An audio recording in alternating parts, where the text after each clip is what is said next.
And Michelle has published more than 100 peer-reviewed papers, and many of them are at IUI. I have counted last night about 30 papers in IUI.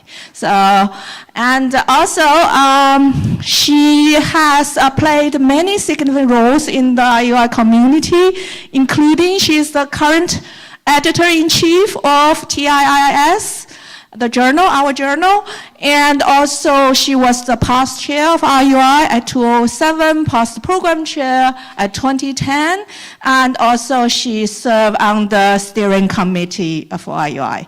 So maybe without further ado, let's welcome Michelle.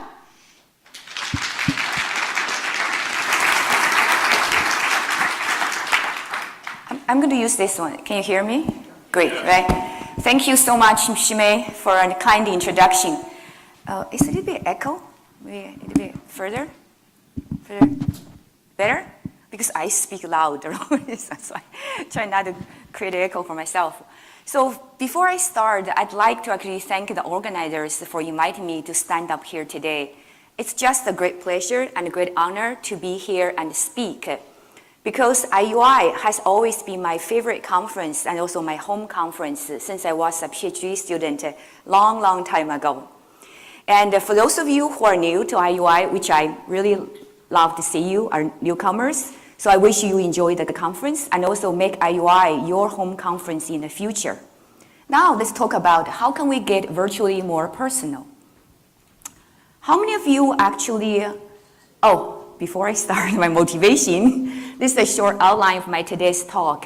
So I'm going to talk about the motivation and go to the live demo right away. And then talking about the core technologies behind the scene and also the applications, and then making a summary. So how many of you actually have watched the movie Her? Show of hands. Great. That's why you're working AI, right? So for those of you who haven't watched it, I highly recommend it, especially you're interested in AI. Basically, Her, it's a romantic science fiction. It describes an intelligent computer system, that's a Her, and she serves as a human companion who is basically the main character, Theodore. And here, for those of you especially who haven't watched the movie, I have a very short clip of their conversation in the movie. Just signing the divorce papers? Is there anything else, though? No, just that. Okay. Why do you do that? What? Nothing, it's just, you go, as you're speaking, and it seems odd. So this is a conversation between Her, which is a computer system, and the human, right, Theodore. So now, especially for those of you who haven't watched it, I'm just wondering what's on your mind after you heard this conversation. To be honest, I watched the movie, I think during the Christmas season, about a couple years ago. Then I told myself, I really want to have a Her of my own. Of course, with a very different purpose than Theodore wants her. And then I have a great friend, right? I can complain to her whenever I want, whatever I want, without burdening my human friends or my husband. Don't get me wrong, I have a great husband, but who just doesn't want to hear my complaint? But who would? So of course, there is a huge gap between the fiction and the reality. So for the past 4 years at Juji, we're a very small startup. We have been working on creating a new class of a conversational agents. So now I'm going to go to the demo. Actually, this part makes me most nervous because normally a demo doesn't quite always. So I'm going to switch to see. Just trying to do the keyboard. So actually, its demo is on our website. Don't try it right now. You can do it later. You can do it later.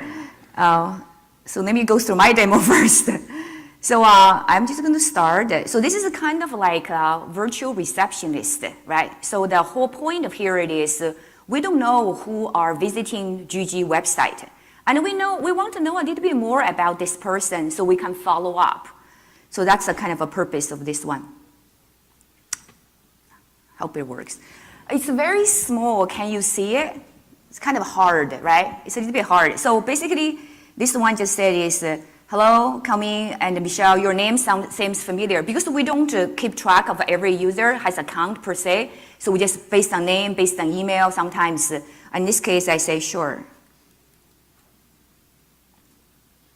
I say, let's start. I'm just going to repeat what it says because in case people sit behind and couldn't see.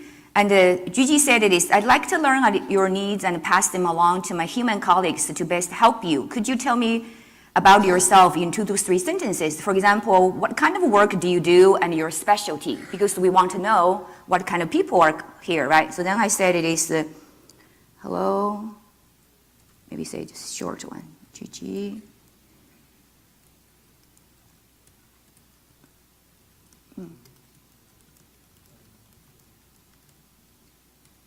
So I just say, hi Juji, how are you doing today?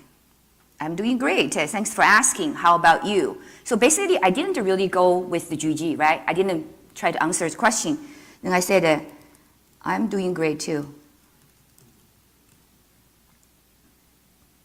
Say, great.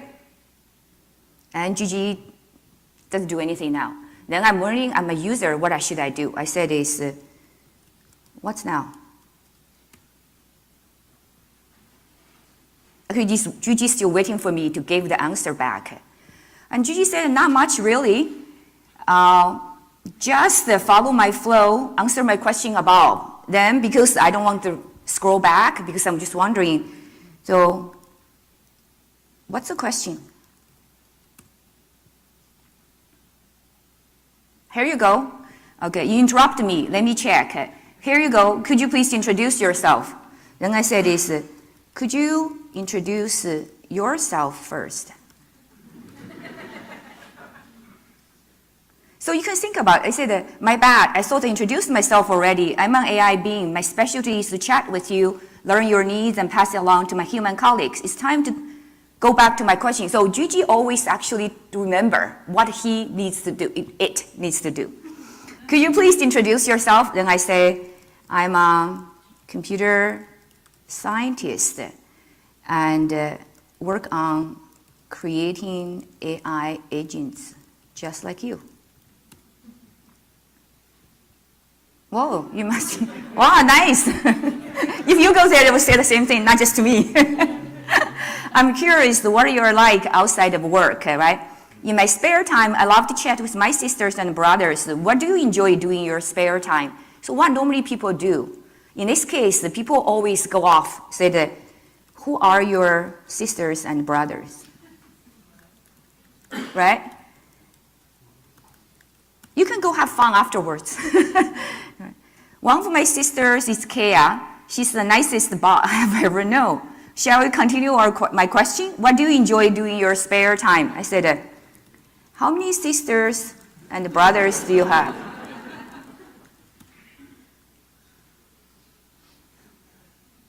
Too many to count, which is true.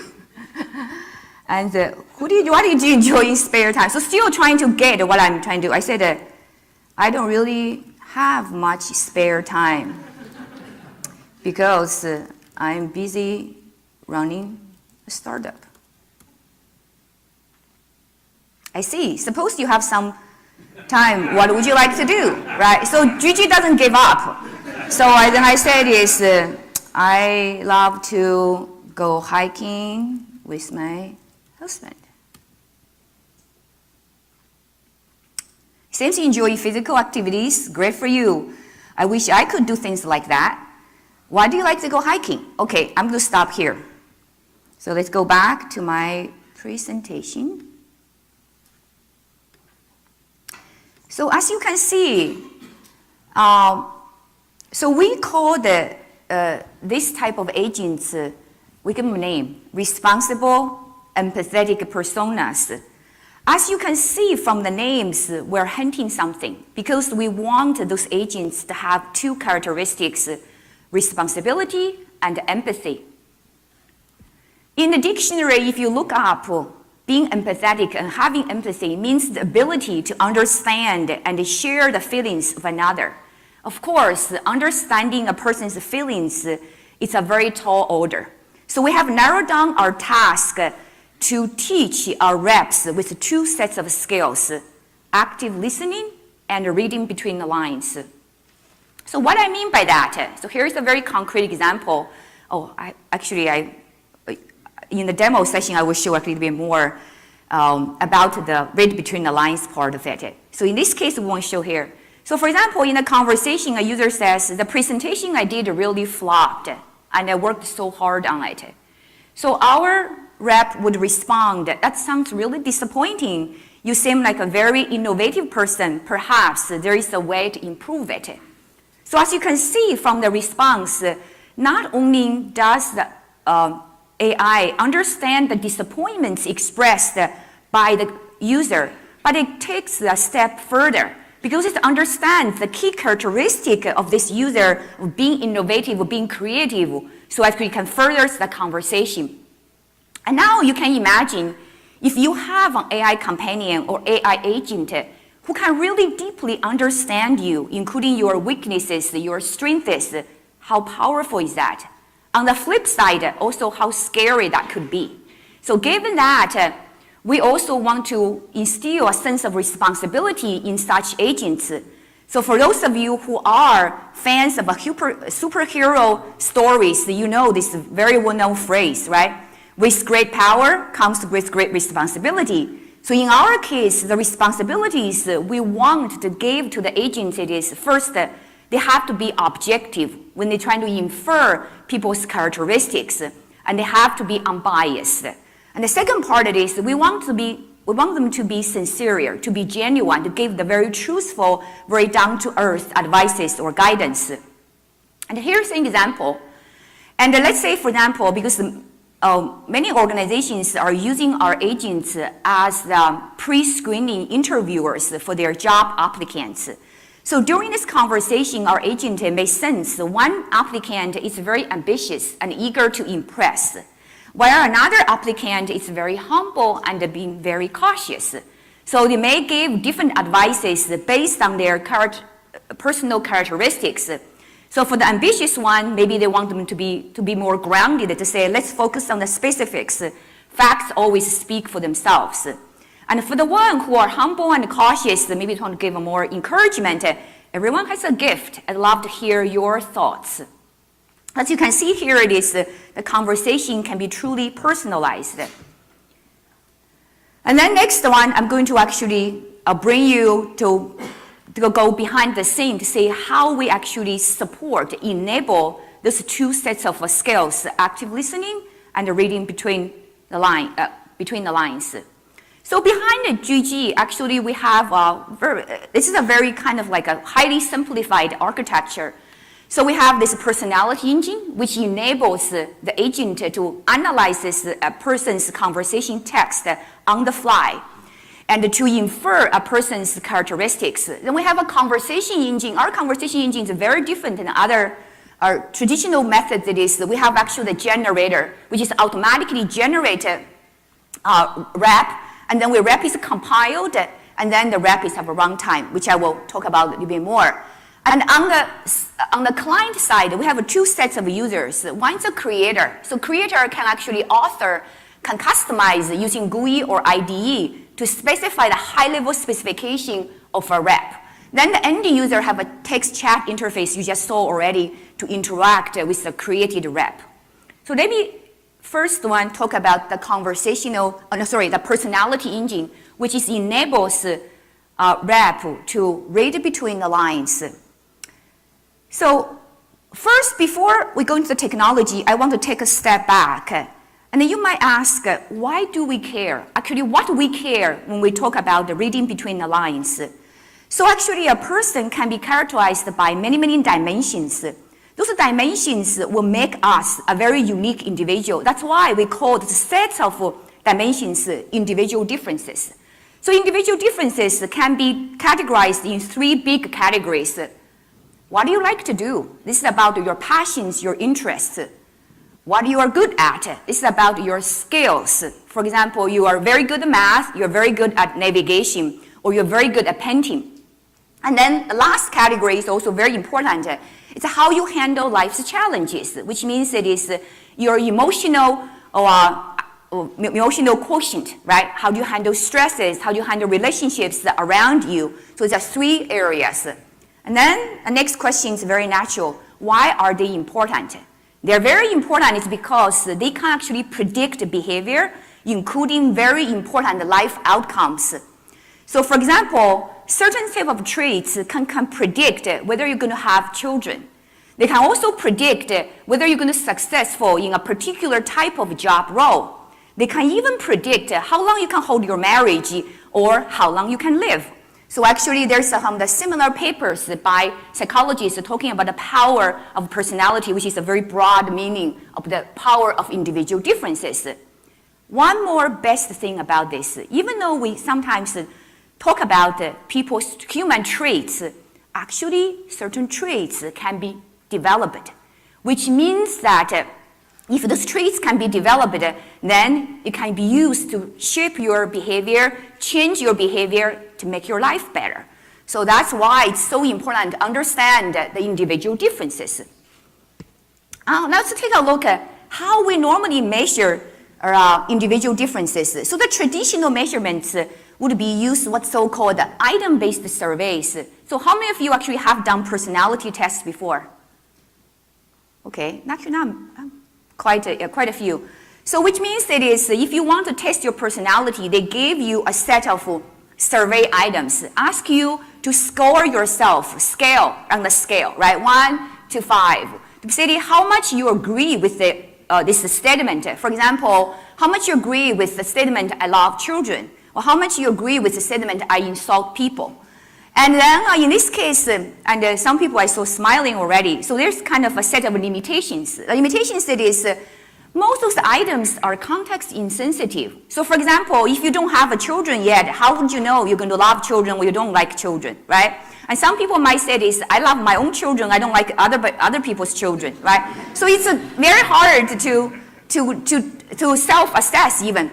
Another part is a scale subjectivity. Let's say, for example, the scale, I love my children, if I said it is 5, and she may has another scale of 5, and her 5 and my 5 may mean completely different things, right?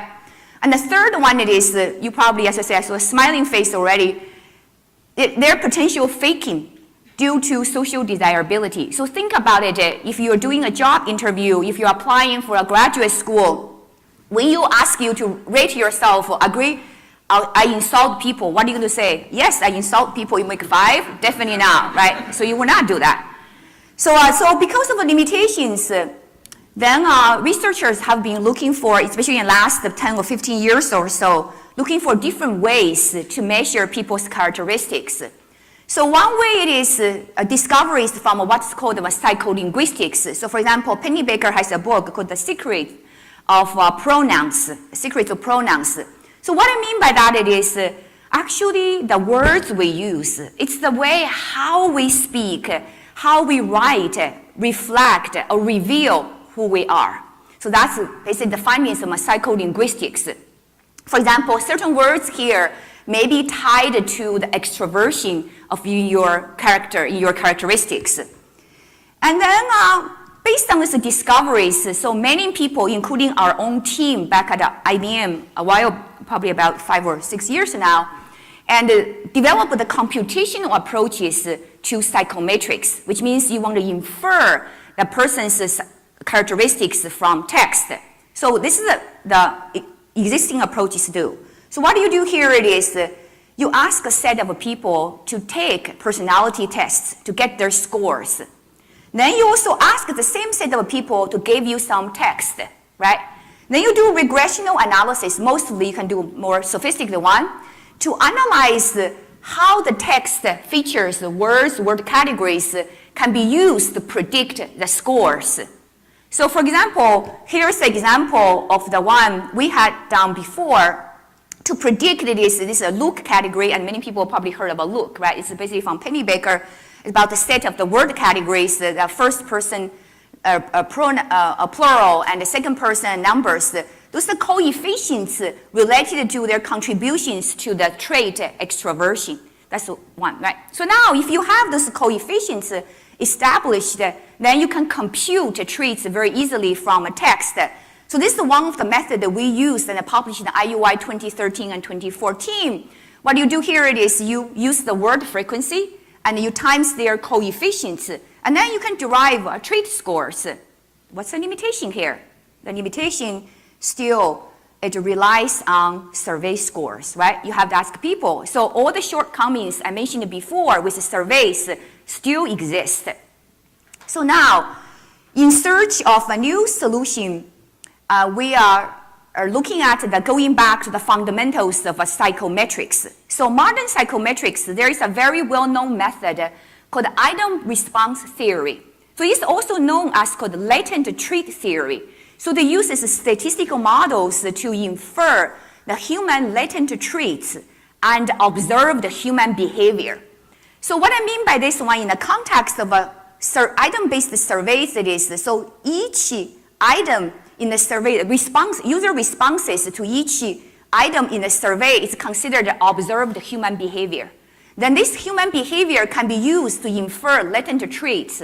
So do you remember the problems I mentioned before? The problem comes with these items, right? Because items are self-scored, are self-reported. But if we can find those items in a more objective way, we would solve the problem, right? So thanks to the brilliance of my co-founder Hua Hai, who happens to have the psychometrics knowledge and the big data mining knowledge. So he proposed to say, why don't we extract the items directly from the text? So which means it is if we directly extract from a text, then you can use these items to automatically measure the human latent traits, right? So this is a particular approach in particular you can use. We currently using this approach as well. So given a space, which means the humans generate the content, you can think about text data or speech data, and the X is observed space, right? So this observed spaces contains this n piece of the evidence items you could use to predict the human traits. So mu would be the occurrence rate of the items or the evidence J. And lambda is a discriminative power of this particular evidence's contribution to theta, which is a latent trait, right? So the overall here you can think about it is to estimate the mu, lambda, and theta, right? So it's this probabilistic model. In order to actually estimate the maximum likelihood of the parameters in this statistical model, you can use many different types of approaches, algorithms. For example, like EM algorithm, you can just derive those kind of traits. Then, so far, we have been focusing on using this model to derive big 5 personality traits, including all the 30 facets. So for those of you who don't know the big 5, it's hard, probably most of you will know where it is, because this is the most well-known, most well-studied personality traits model. That's why we have been focusing on derive these trait models. And then the next question coming out, I got asked all the time, so how good is your model, right? So in the psychometrics, again, when you want to evaluate a model, you really want to do 2 things, reliability and validity. So reliability, which means it is any measurement. Let's say you have a scale to measure your weight, right? You want to know how stable this measurement it is. So for example, if today you jump on the scale, it weighs you 120 pounds, and tomorrow you jump the weight, it said you're 200 pounds. That's not a very good measure.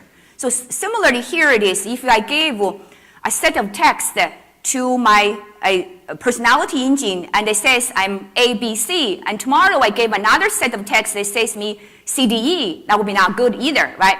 So reliability is trying to see how stable the measurement it is.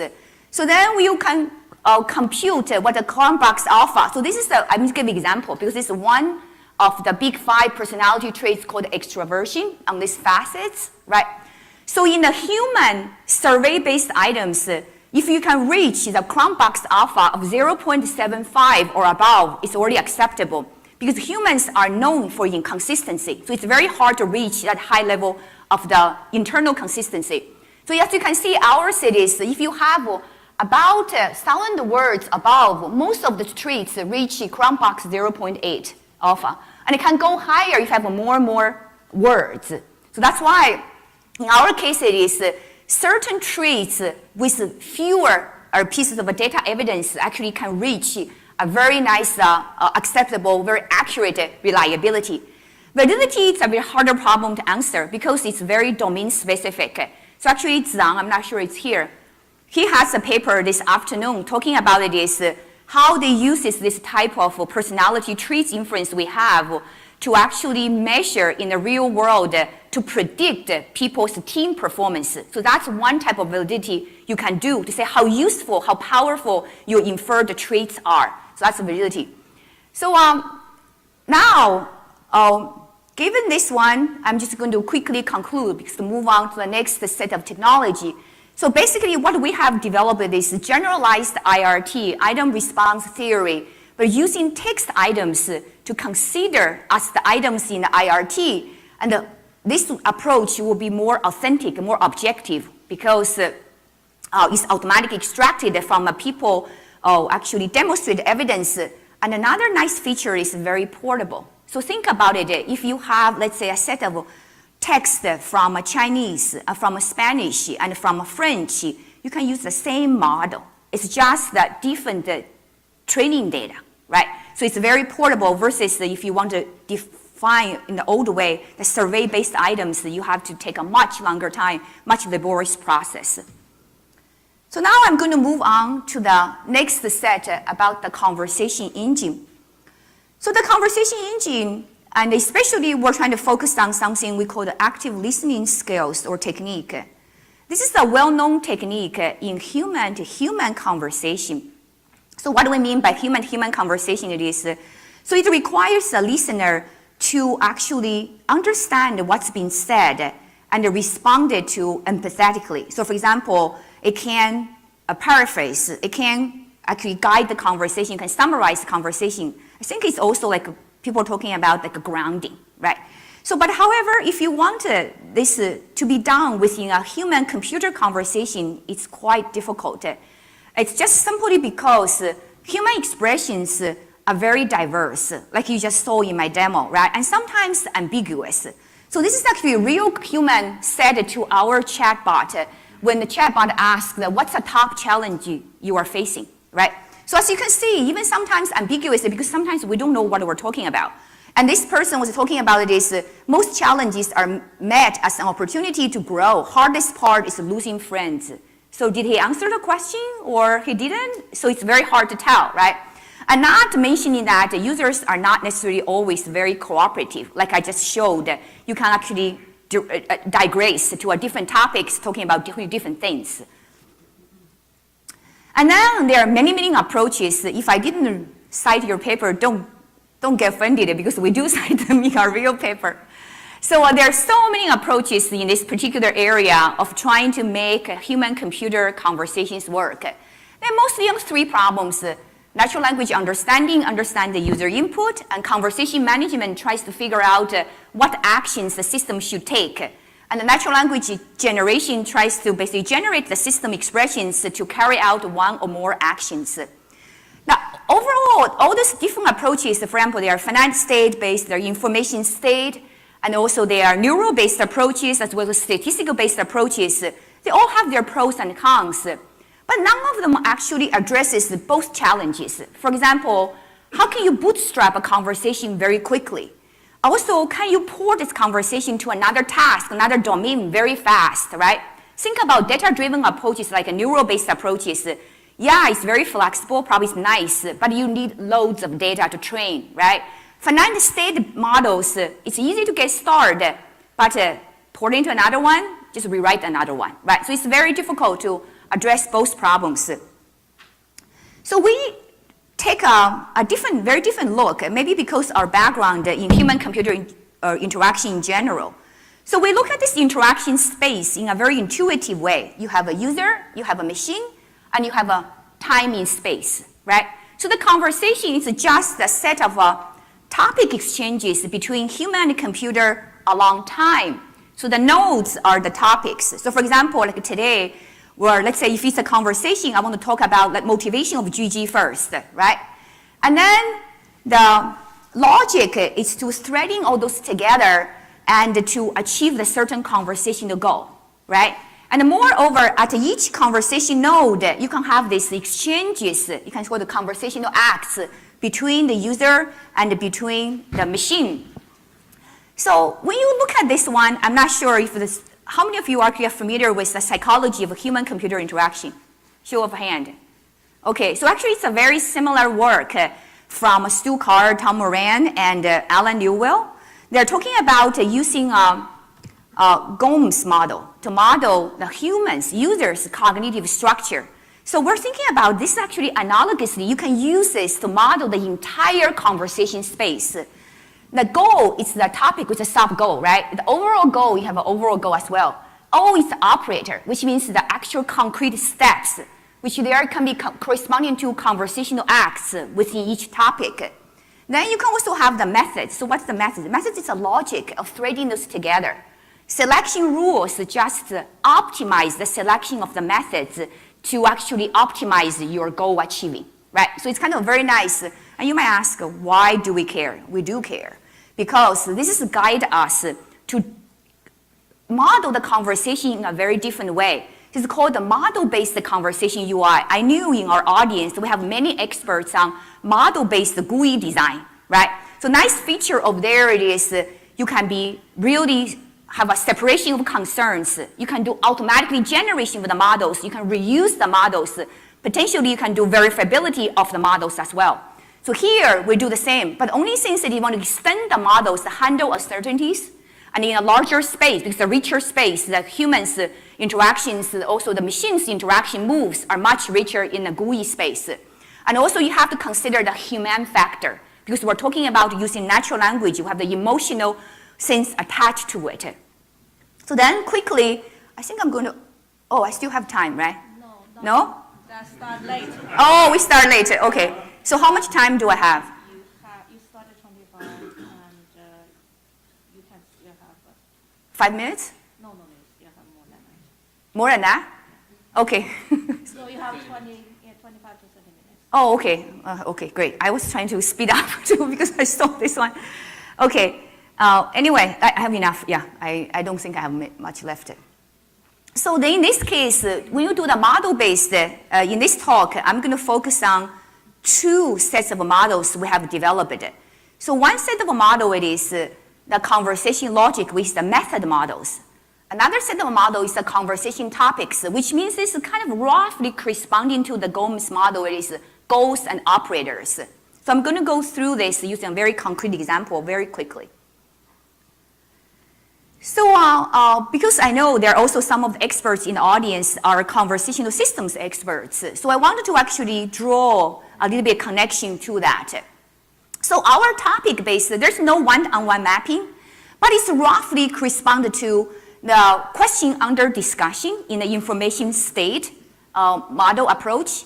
It's also similar to the task structure in Gross and Seidner's work. And also you can think about the state, but it's roughly very abstract state. So it includes several ingredients. So I'm going to go through the ingredients using a concrete example. So assuming that you want to create a conversation topic, what's your hobby? Which means this is between a user and a system to discuss what's your hobby, what's my hobby, right? This is basically that's the conversation goal. So then in this case it is, you have a set of a precondition.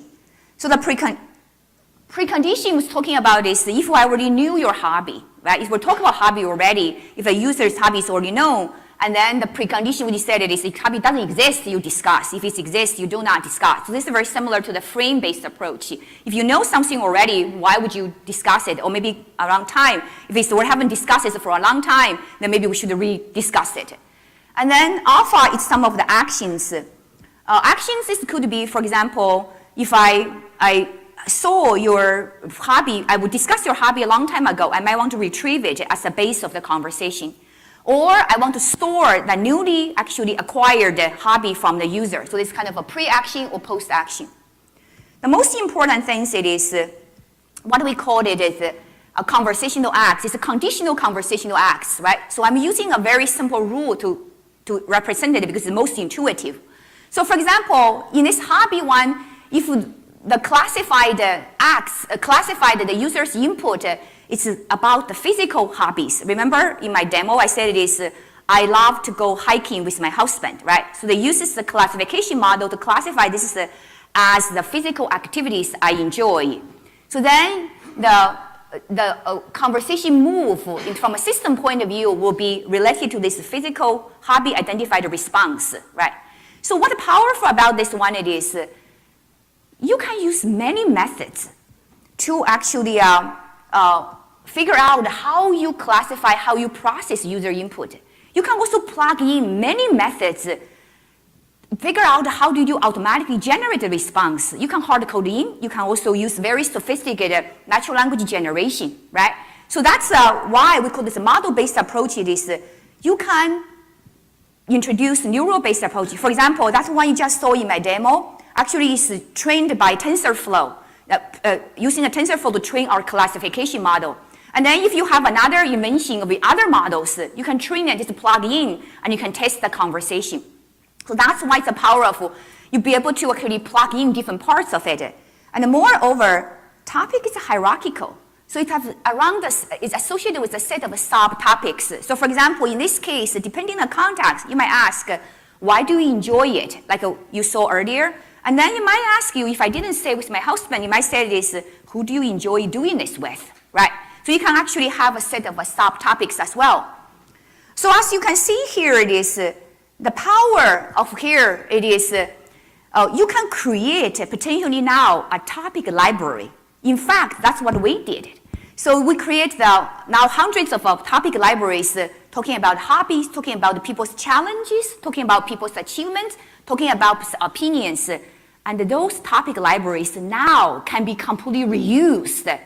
And also you can be used to generate new conversation, to customize new conversation. So that's the power of the model-based approach. Now let's talk about another set of models.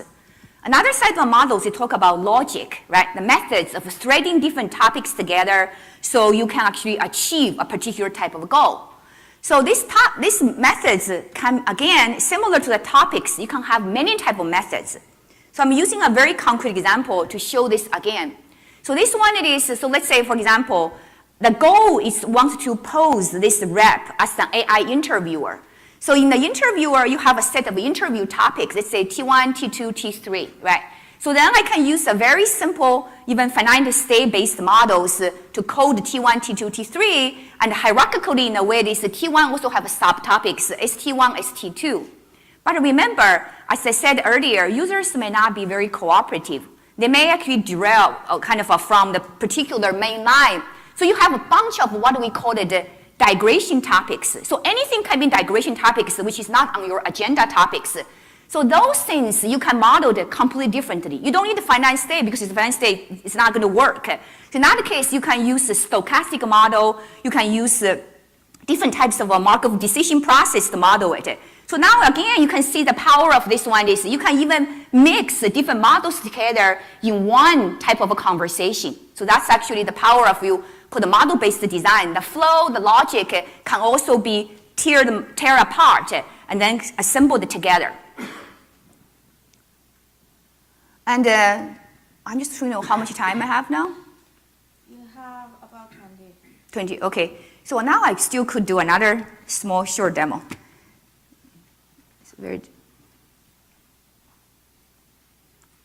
So this demo I want to show it is the automatic generation of the conversation. So you will see how simple it is to use that. We will show a little bit kind of like a code almost, right, generation. I hope I'm still on the internet. So I'm going to start with, so I logged in already because it takes probably hopefully. Okay, I start with just the create an AI helper we call it. And I start now. We have a set of templates. So for example, I'm going to go with a hello world because it's the simplest one.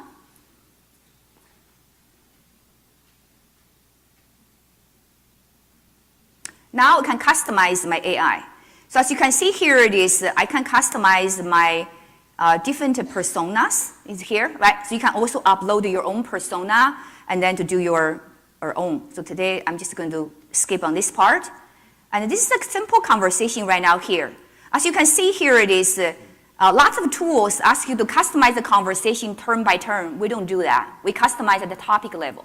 So as you can see here, it is at the beginning we talk about this, can you tell me about yourself, right? Another one it is, any last thought, because it's a hello world, have only literally two topics. Say hello, and then go back, go off, right? I want to add one. Let's say I want to add the, we use the question as the question under discussion as the cue to do this one. So here is, I said is, first one, tell me about self. Then I said it is, books are humans' best friends. I'm wondering, what's your favorite book, right? So I want to add a tag. The reason I want to add a tag is because we often do conversational analysis at the beginning, at the end. So you want to see what users' responses to a particular question. So then I want to basically use this as a label. It's almost like you familiar with Survey Gizmo or Qualtrics. That's why you have a label, right? So in this case, it is a, what's your favorite book? Just save, right? So then I save.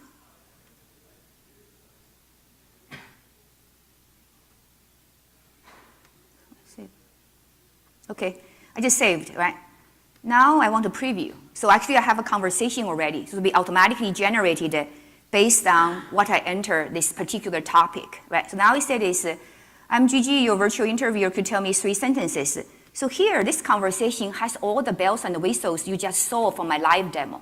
In this case, I would say it is, for example, say why do you want to know?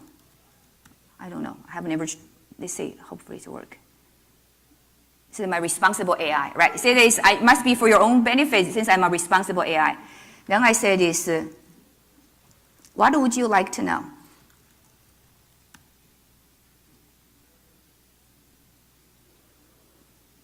Anything you want to share, I trust your judgment, right? Then I would say this, I'm a student in college studying marketing.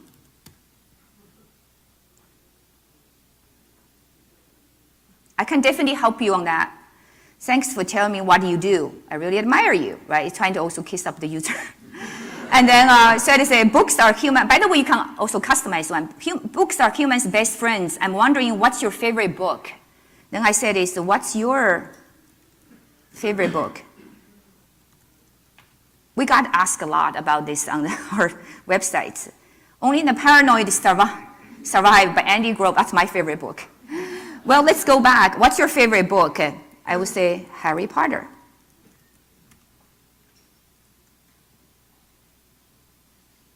Oh, stop. Go on. Okay. Right? So just ask me, go on. I'm going to stop here. The reason it is because I like Harry Potter. I felt like this particular chatbot didn't capture my passion, right? I want to go back to the design stage. I want to change a little bit. So in this case, what I want to do here is, remember I come here, right? I can customize the topic. So how I'm going to customize the topic is, I'm going to say that they say the topic will replace the default topic, this one, right? Then I would say, here I use a very simple syntax of my rule. I say Harry Potter. Then I say, whoa, it's my favorite too. Right? Then I say save. Then I go preview.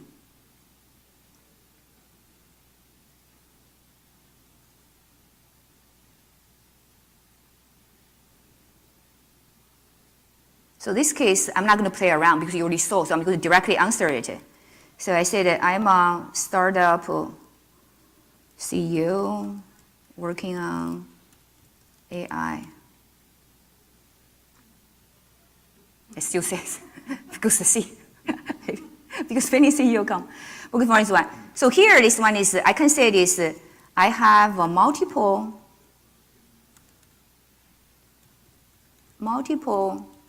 favorite books. It doesn't need to be your absolute favorite, just name one you like. This time I say Harry Potter, please. oh, it's my favorite too. Do you see that? So I customized for this one, but the rest of the bells and whistles about the digressions is already automatically handled. You know how? Look at it. I'm going to go to show you the, do you remember I said of the IDE, right? So which means here, you can see here it is, this is me. I'm just going to pick the one, I think it's 7 something. I have many those things. 80, what's it? Oh, 100, actually it's 100. 100. This is the one I just, I saw, right? This is a preview I showed here. So this is the code that's automatically generated by the GUI. Basically, the models there, of course, incorporated the user customization. I just put it in, right? So that's one here. Because we customize this from here. It's called custom. It's custom code. Remember, here I would say it is here in the second. Whoa, it's my favorite too, right? So it's automatically generated code here. Okay, now let's go back.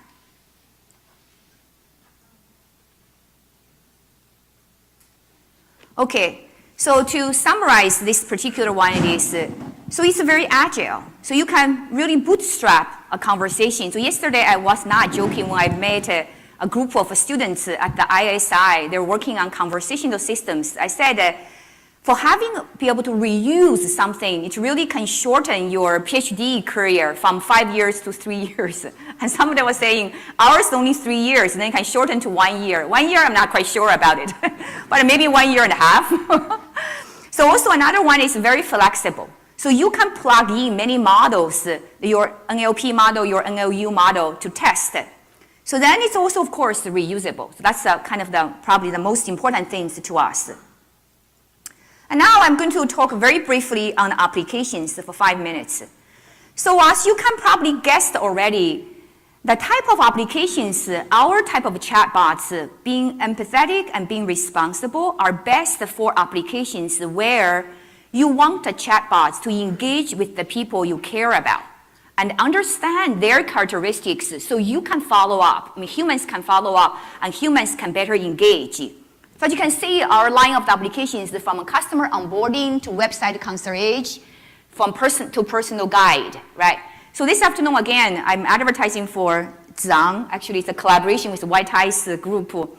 It's talking about using this for team formation, and you will see another one. So today here, I'm mentioning 2 of them because many of you probably need to do user studies in order to publish, right?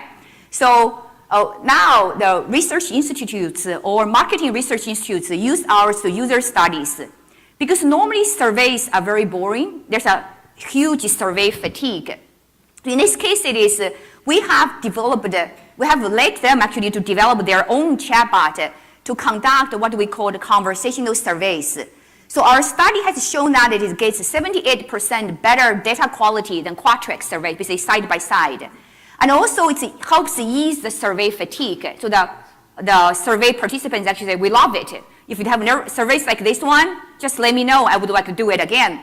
Another part, the bonus here it is, not only you got the survey data in a very high quality, you also know the characteristics of the survey participants. Then you can use those characteristics, like right now we have a big 5 attributes. You can use that to explain your survey results. Even use that to do correlational analysis, to do regressional analysis, to better explain your survey results. For example, if you are doing survey for your product, for your let's say tools, you might know why certain people like it, why certain people don't like it, or because those certain people share a set of characteristics, another set of people share a different types of characteristics. So this is one very popular use of our AI reps. So another one is career counseling. So we have been using this with university as well, and also with organizations who want to help people to do career development. So for example, we have been collaborating with a nonprofit organization. They help veterans to develop careers after they actually finish their military services. So they found out here is the veterans offer much more actually authentic data. Actually, I cited Gail's work because because this is a work of talking about this. Humans are much more inclined to tell the truthful, especially even sometimes the awkward moments, very personal, sensitive information to a machine rather than to humans, because machines do not judge. And so this is the one potentially also create a cheat sheet for the human coaches. So what in this particular scholarship program has done it is they use this called Albert. Actually, they created it, and then they deployed it to their veterans, applicants for this particular career development program. And they found out that is after they done the chat, after they see the personality traits of these veterans, the human coaches could have a much better conversation, a much more effective conversation with the veterans. So that's actually one very effective use of the one. And another university right now is using this potentially for academic counseling. So actually next week we're going to deploy probably for high schools, before they go to see the counselors, they can collect more information from the counselors, including the characteristics of the students. Okay, so I'm now going to the summary. So once I found out quickly sped through our core technologies and applications, and I would say, it's humble to say this, the reps we have created is probably the very, very first version of the her we want them to be, right? So we want them to listen actively to the users and respond accordingly. And we want them to read in between the lines to understand the user's unique characteristics, such as their needs, their passions, their interests. And also, ultimate goal is here it is, we really, really want our reps to serve as a human companions, to give them very responsible, personalized guidance. Having said this, I wanted to acknowledge our sponsors. So they are Air Force Office of Scientific Research and the DoD I-Corps program, as well as our VC Digital X partners. Of course, I want to acknowledge really the brilliant mind of my co-founder, Hua Hai, and our AI engineer, Wenxi, who actually helps me make the demos and make these slides. And we have many collaborators. You can see White Hai Vera and also Gloria Mark from UC Irvine. So this is really, truly the collaboration effort among many people. So I'm very grateful to have the opportunity to work with this a great group of people and collaborators as well. And thank you also for your time and for listening.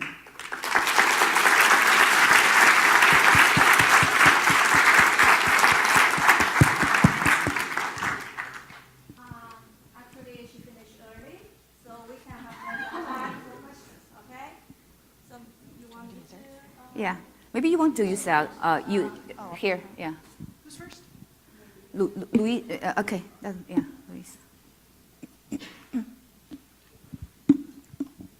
Hey, so you mentioned one of the capabilities is to read between the lines, and you're actually reading between a very small number of lines when you start a chat, and you are basing it on some data that allows you to kind of extrapolate and guess users' personality from the very small chat responses they give. And I'm wondering whether there are biases here. For example, people who speak English but are not represented in the kind of data that you trained on, and maybe you're going to read something wrong from the way they communicate, if they maybe come from a different culture, English-speaking culture, or different subculture even in this country. Great question, yeah. So we talk about potential voice AI biases, right? So definitely, so the bias could come from a training data. So if, for example, if the people, because our training data are publicly available data, whatever we can get, right? Like social media data, online, people's blogs, and all those community data. You're absolutely right. So for example, for people who are not native English speakers and who are not in this culture of actually doing social media, and then they potentially will have a biases. So that's why I mentioned that validity is very, very important. And I want to going back to your comment earlier, you said it's a small set of conversation data. I want to say something very interesting about there, right? So first, our application, set of applications, actually we have a paper here, IUI2019. It's people use it for pre-screening job applicants, right? So that conversation actually quite long. So actually, students came over to talk to us. It is, I spent 3 hours to chat with the chatbot. And I said, what do you do 3 hours? So then you will look at the actually transcript, oh, they say a lot. So in that case, it is actually a huge amounts of data. So we averaged about 2,000 words there. So it's actually, and if you look at the reliability state, if you over like 1,000 words, we can derive a relatively stable analysis. If a short one, yes, it's very challenging. And as you said, it is for the people who are not native English speakers like myself, and potentially would have biases. So that's why we will have to actually do the validity test. So this type of work raises potential ethical issues. Could you speak a bit more about the ethical principles underlying Juji? I wanted to, I guess another word you did not say, but I wanted to bring that up. Actually, I have a slides on that one too. Oh, 1 second. I want to say about this because other people asked about this one ethical issue too. So it really depends on, so we're talking about this in Chinese has a phrase called it is the water can carry the vessel, can also drown the vessel, right? Because it's very powerful. So in this kind of sense, it is, first of all, that's why we stress that we want our AIs, our reps to be responsible. So it's the very first one. Second one is about it is how people will view this. So there are many ethical issues of that. So one of the scenario, one of our clients actually talked to us about it is, wow, this would be great to put into toys. So then this AI would accompany this child to grow up and understand the child's development process very well. But in the meantime, they also mentioned that how great it is, this one can be used as the way to alert the parents, alert the actually school teachers, right? So if I'm a child has a tendency to be very angry, maybe get bullied, then there's a very subtle line to cross. So if the child grows up and knew that my best friend has always been a spy, how this child would view the best friend, right? But in another way around, if this so-called best friend actually detected a potential tendencies of the child to harm him or herself, would it be important for the AI to alert the parents and the teachers? So there's a lot of tricky issues there. Another thing I want to mention is the privacy issue. So I listed some of the papers, including of our own. So you think about it, are people willing to be analyzed during a chat, right? So we found it is surprisingly depending on the benefits of it. So let's say, for example, if they have no benefits, if they said, okay, you analyze me just to give me more junk mails, emails, advertising, absolutely no. But like in our use for counseling, for coaching, even for finding the right position, to match the right position, people loved it. Actually, people volunteer even more data. And some students told us it is, I'm not sure you have enough data of me. It's almost like your comment. Can I upload my other data? For example, I have my journal, I have my one. So far, we haven't allowed them to do that yet. So this is basically, people trade between benefits and cost, right? So that's why I want to mention that as well.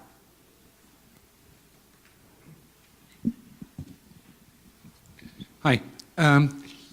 You say your agents are responsible and empathetic, but actually the infrastructure you presented is much more powerful. So by just exchanging the grammar, you could implement an agent that's mean and sarcastic.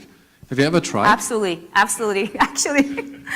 Actually, another thing I didn't, because I was hurried through, I didn't know how much time I have. I forgot even to mention, thank you for mentioning this, Andreas. So actually, we found the power is this. We have the conversational topics, right? We have the models. The computer scientists love to make algorithms to beef up the models because they want to do, oh, I want to statistical, I want to neural-based approach. The people who like to write, like screenwriters, right? We just hired a person who used to be a lawyer and who likes to write screenplays. She wrote the topics for us. So like you said, so then she started to write jokes. So that she said, oh, I want you to write these jokes to tell people jokes. I said, yeah, you can write it because she only cares about the content. She doesn't care about how the conversation can be optimized and how it can be thread together. So that's also the benefit. You can have people who are very creative, just focused on writing topics. And you have people who are very methodical, very logical to figure out how to thread those things together. Yeah, thank you for mentioning that. Yeah, so she's writing, so I'm paying her, so she's writing some of the jokes right now. Yes. By restricting yourself right now to written text, that's a subset of the population, of course. What kind of challenges would you expect if you expanded that to an analysis of spoken language and spoken dialogue? So we haven't actually tried on our current models yet. At IBM, we did try our old model and to use basically the same text analysis to analyze the transcribed spoken language. We found that the results are very similar because we use the data from, of course, when I say results similar, it is in terms of understanding people's personality, under people's personality and traits analysis. We haven't tried our new models on the spoken language. The difficulty comes is you may lose a lot of fidelity because from the transcribed the spoken language to text, you already have some loss already there, right? But from just reading between the lines of there, remember in our approach it is we looking at a lot of data, right? So in that sense, it doesn't actually affect us very much. So that from analysis, but of course, if you're talking about from being actively listening, that's a totally different problem. So we don't know about that. I don't have an answer for that particular one yet. Yeah. Hi, Michelle. I thought I'd stand so you see me. Thank you for the very interesting talk. I had a question going back to Her, and without giving away too much about the movie, because some people haven't seen it yet, part of the narrative arc is about the difficulty of the user kind of understanding the difference between treating her as a robot and treating her as a human. And I saw that you, even with your Juji, like her version 0.00, and as the person who kind of invented Juji, even you made a slight, you misspoke and you said he instead of it, and you corrected yourself while you were doing that, which I found very interesting. And it shows me that even these somewhat more rudimentary versions of her really lead to very high levels of anthropomorphization. And with that come a lot of human-like expectations of what the system can do. But we might not be there yet, right? We might not be at a point where we can actually do everything a human can do. So my question is more about how do you manage the expectations of the user of like how far they can take the conversation, what they can actually do, and what they can expect from this agent? Thank you, Bart, for asking this great question as well. So actually, some of the clients came to us, will ask us to say this, oh, your conversation is really natural, really good. We don't want to tell them this is an AI. I said, no. You have to set the right expectations because AI, it's still an AI. It's far away from having the intelligence of a human being. And there's an advantage of positioning AI being AI. Because in Cliff Nass's work, he was talking about this, people actually will apply the same social rules, right, in a human-computer conversation. But in our experience, we found a very nice advantage to that. Advantage it is most of the people, if we position AI being an AI, they consider AI it's a little child. So when you interact with a child, what's your behavior it is? You're being very authentic, right? You're being very truthful. You're being very open. So actually, and also you have lower expectations because you know that a child would not understand everything what you says, right? So that's actually, we found that it's being advantage. It is you want to position computers as computers with certain capabilities and then to actually set the right expectation.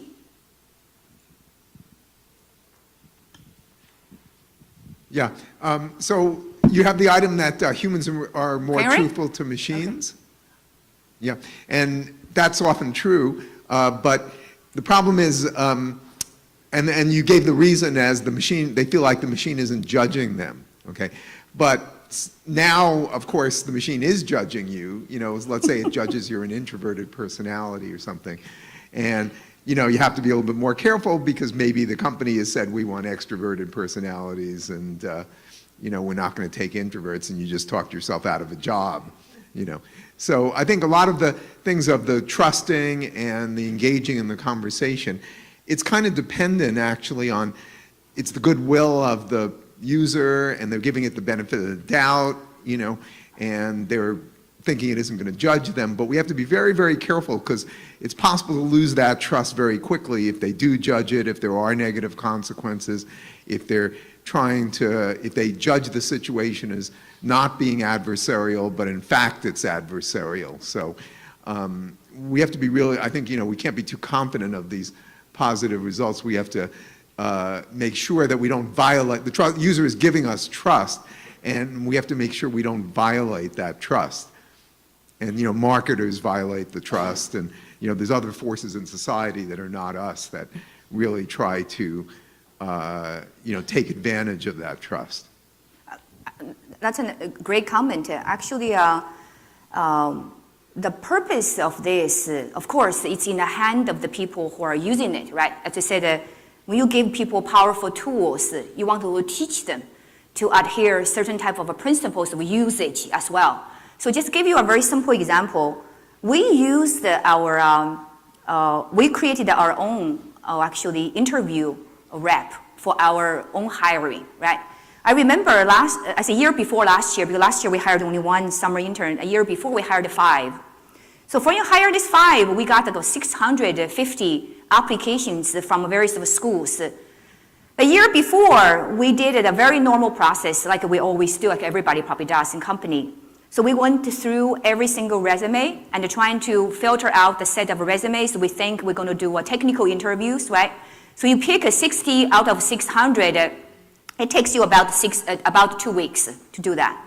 And of course, you have lots of biases, a human bias into it, because we're trying to find the students from the faculty members we know very well, from the schools we have some idea of, right? And from the resumes, they say they have something, have some experience. But interesting enough it is, so when we, the year in 2017, so we used our rep to do this preliminary screening, it just surprised us.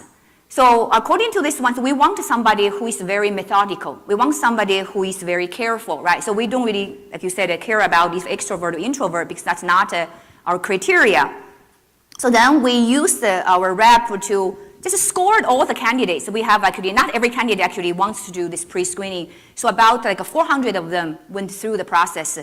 So then we just look at the score one, and we picked out top 60 of them. You know what's surprising is? So among this top 60, probably more than half of them, we would never ever picked out by ourselves, just by human. Because those kids are from schools we know very little about. They're coming from the faculty members we have completely no knowledge.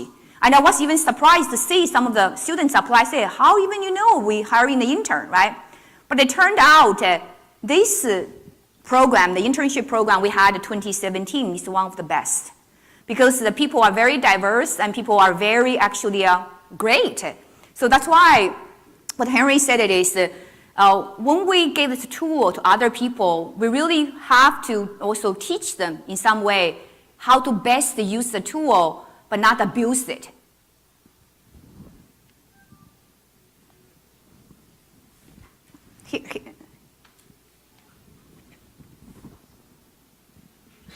Hi, thank you for a very inspiring talk. I'm Shivali from Xerox PARC, and I wanted to just sort of ask your opinion about this hybrid method that you have implemented.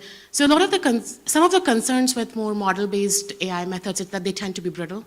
So if they don't know what next to do, like there's no way to sort of fix it. But what you're showing here is this really elegant integration of machine learning methods with model-based methods to show this really robust behavior. So I was just wondering, could you comment on like how do you design these robust hybrid systems that have really good behavior in uncertain domains? So from our experience, it is basically it's a very good question and also a very hard question to answer in a few minutes, right? So we can definitely talk more. But on the high level, what we feel here it is you have to also take a look at this. What is human-computer conversation, right? So it's a very diverse number of actions users can take. So the more actions you can anticipate, the better the conversation might be, right? So this is in terms of both topics and your power of your models. For example, that's why people bring in stochastic model or statistical models. The hard part of it, as I said earlier, the challenge is how do you balance the jump start and the flexibility? So in our case, we're mostly trying to balance these two. Remember, we are also a very small startup, right? We don't have the loads of data like Google had. I mean, Google probably doesn't have interview data. I'm wondering who has the loads of interview data, because they're very sensitive, they're very also private, right? So in our use of the one you can see here is most of our design principle is trying to balance, if you will, to optimize the jump start, the AI wrap very quickly, and versus also having it to cover a large space. So we do both. So now, right now, at the very beginning, our AI would not be so good. It's because we jump started very fast, but the space we covered is very small. But right now, we have lots of topics, and then the space is wider, so the conversation is better. And the flexibility of the model helps as well. So for example, like the flexibility, you can use very actually sophisticated algorithm to figure out how the transition can happen, but regardless of what the topics it is. So that's why you can quickly migrate to a different domain, to a different task.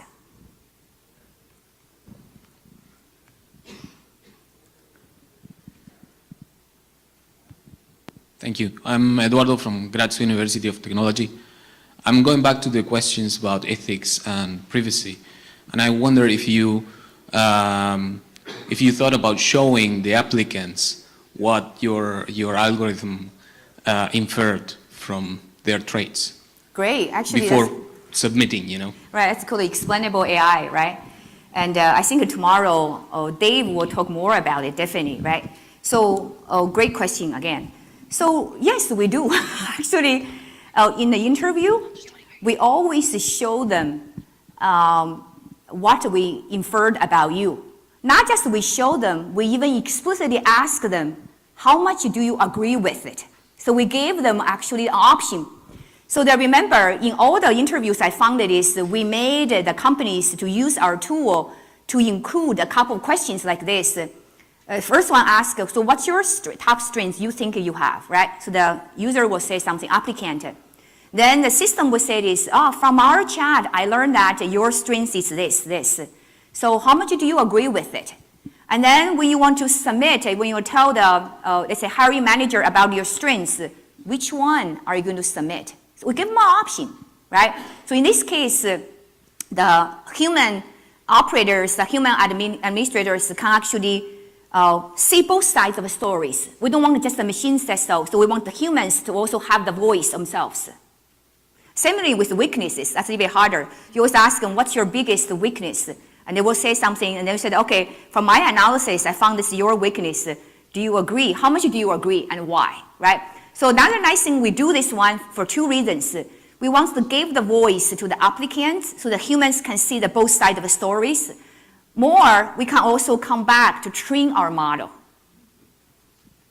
Okay, so Polo Chow from Georgia Tech, also program co-chair. So very nice talk, and I'm going to ask a question kind of on behalf of all the students in attendance, and also selfishly for all the 1,000 students I have every semester at Georgia Tech in a data science class. So a lot of students are interested in chatbot. So how do they get started? And if they want to build her 0.02, so what should they pay attention to? What should they want to develop? Thank you for asking that. Actually, the San Jose State University is doing that right now.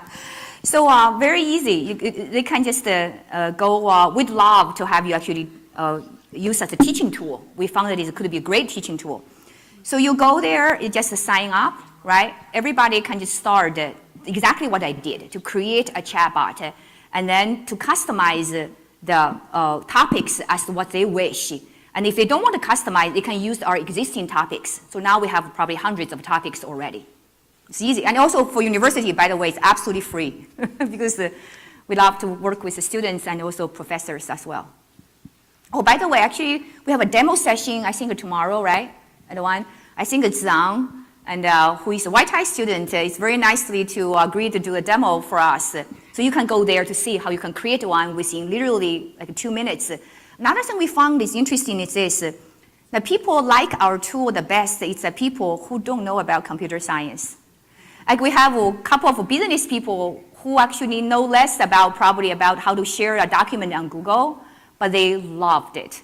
They just kind of keep doing that and give us many, many bug reports, right? So we found out that, wow, that's very good because maybe that's a high level, the naturalness, the intuition, how you want to design a conversation really fits into their mental model, not necessarily the computer scientist's mental model.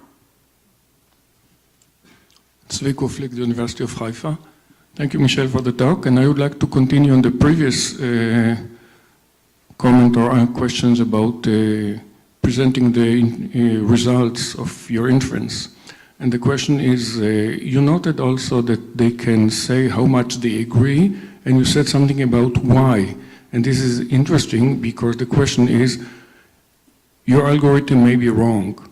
Can the person that has been interviewed, can he somehow correct the results of your inference? Yeah, so actually, as I said, we use that as a training data as well, almost like a kind of like a feedback data, right? So we use that to correct our models. So now, as earlier, this gentleman was mentioning the potential biases for the inference. So we actually right now also collect more ground truth data. So we work with universities. As at least one of the collaborators, it's a psychology professor from Auburn University, because he really is into this personality theory for academic performance. So then actually he worked with us together to figure out the ground truth, which means it is what traits directly related to their actually academic performance. So this case is another way of validating our results as well. So yes, so we do. But we do offline, though, not online. Do you mean online? We don't do online. I meant that the ability that the person that has been interviewed does not agree with your inference, right, and he would like his point of view to be presented. So we don't use their data directly per se because we want to gather more ground truth data. Because I can say this one, but then we will use theirs as the indicator to basically use their examples, right? So for example, if somebody who actually did get hired, some people who have done very well in a particular workplace and they disagree with us, that becomes very, very valuable for us to retrain our model, to refine our model basically. Yes, hi, I'm Giuseppe Riccardi from University of Trento, Italy. I have a question. How do you stop improving your models, adding rules? I mean, how do you evaluate your bot internally and versus your clients? What did you mean by internally? Internally, I mean, to improve your models. I mean, when do you stop adding rules or topics or conversational acts, right? Okay, great question. You ask a very hard question, but it is since we're working on right now. Do you remember I said about the model-based GUI design, right? Model-based GUI design, a nice feature about it is you could verify the models before you even doing implementation. And so we actually, currently, we have a problem. So the problem is this. Let's say if you add the rules or you introduce neural-based trained models, right? And you don't know how this actually changed your whole conversation. So now we are trying to actually do this automatically to sense. So the interesting, our model it is, we can do back generation. So based on all the data we collected, we mark what the conversations are good, right? So we can use that to automatically generate a conversation and then apply the model to see how far we are off. So if we are off, which means it is our model maybe have a problem. If because remember we have a good conversation, we have a ground truth, right? And if it's still similar, it's very close enough, which means our addition, our new training still holds. So working on that right now. Yeah, if you're interested in finding me after this one, that's a great question. Okay, thank you everyone, and this will conclude the session, and let's thank the speaker again.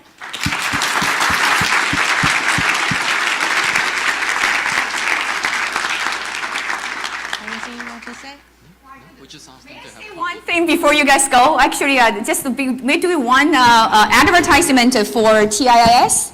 So because I'm sorry, I make a projection already done. So actually there is a journal which is kind of like a sister venue of IUI. So the IUI's best papers always, we will create the special issue of IUI. For example, we have a special issue for IUI 2017 highlights. We have a 2018 highlights. Definitely we will have a 2019 highlights. So I'm the chief editor of the journal, and if you are, by the way, nice thing about it is if you submitted the journal, your work, you have a chance to present your work at IUI automatically. You don't need to submit another paper, right? So that's a very nice way to think about that one, or yet. And if you submitted to IUI, and you can actually be invited to submit the extended version of your IUI paper to be included in a special issue of the journal. If you're interested in helping out the journal as a reviewer, as a distinguished reviewer of the board, as the AE, please let me know as well. So we could use as much help as possible. That's why I'm saying journal. Actually, there will be a journal flyers at the registration desk, so you can take a look at it. Thank you. So now it's a coffee break. After the coffee break, we'll come back to the woman entrepreneurship panel. Okay? Thank you.